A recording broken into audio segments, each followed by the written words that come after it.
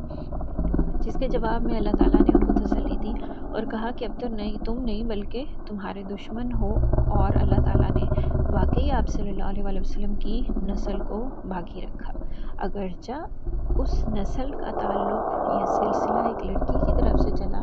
لیکن کیا تھا، وہ سلسلہ جاری رکھا اللہ نے۔ اور اس کے علاوہ اولاد کا مقصد کیا ہوتا ہے؟ اولاد کا مقصد یہ ہوتا ہے کہ انسان کے مرنے کے بعد یا اس کے گزرنے کے بعد اس کا کوئی نام لینے والا ہو۔ لیکن جو امت ہوتی ہے یہ بھی اولاد معنوی، یعنی ایک جس کو کہتے ہیں کہ امت، یہ بھی اولاد معنوی ہوتی ہے۔ اولاد معنوی حقیقت میں تو اولاد نہیں ہوتی، لیکن اولاد کی طرح ہوتی ہے۔ آپ صلی اللہ علیہ وسلم کی امت بھی ان کی اولاد معنوی ہی ہے، یعنی آپ صلی اللہ علیہ وسلم کے بعد اب تک جو آپ صلی اللہ علیہ وسلم کی امت ہے وہ آپ کا نام لینے والی ہے، آپ کی سنت کو فالو کرنے والی ہے، اور ہر چیز میں کیا ہے، محمد صلی اللہ علیہ وسلم سے محبت لگاؤ وہ دیکھا جاتا ہے۔ تو لہٰذا اللہ تعالیٰ نے آپ کے نام کو باقی رکھا ہے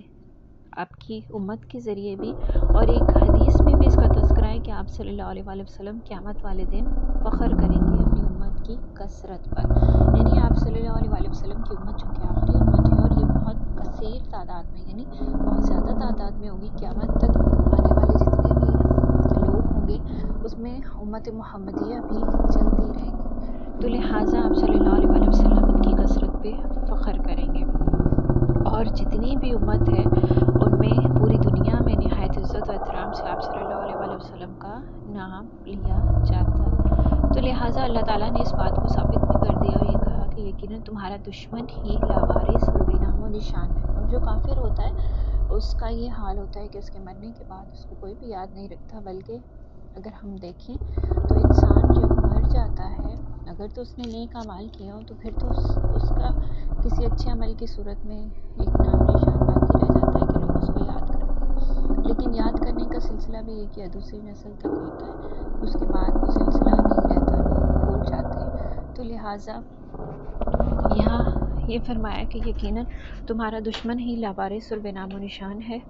اور آپ صلی اللہ علیہ وسلم ابتر نہیں ہے۔ اب اگر اس صورت میں ہم کچھ سوالات دیکھیں گے حوض کوثر سے کیا مراد ہے، تو وہ میں نے وضاحت کر دی کہ حوض کوثر سے مراد وہ نہر ہے جو جنت میں بہہ رہی ہے، یعنی جنت میں بہتی ہوئی ایک نہر کا نام ہے کوثر۔ آپ صلی اللہ علیہ وسلم کو سورۃ الکوثر میں کیا خوشخبری دی گئی ہے؟ تو اس کا جواب کہ آپ صلی اللہ علیہ وسلم کو جنت میں، یعنی آپ صلی اللہ علیہ وسلم کو اللہ تعالیٰ نے تسلی دی ہے، اور جو کفار کا اعتراض تھا اس پر تسلی دی اور خوشخبری سنائی ہے کہ ہم نے آپ کو کوثر سے سرفراز کیا۔ اس کو سمجھیں اور یاد کریں، اللہ تعالیٰ ہمیں عمل کی توفیق دے، اور اللہ تعالیٰ ہمیں بھی آپ صلی اللہ علیہ وسلم کی شفاعت نصیب فرمائے۔ وآخر دعوانا الحمدللہ رب العالمین۔ السلام علیکم ورحمۃ اللہ وبرکاتہ۔ پارہ نمبر 30 سورۃ الکوثر۔ سورۃ الکوثر مکی سورت ہے اور اس کی 3 آیات ہیں۔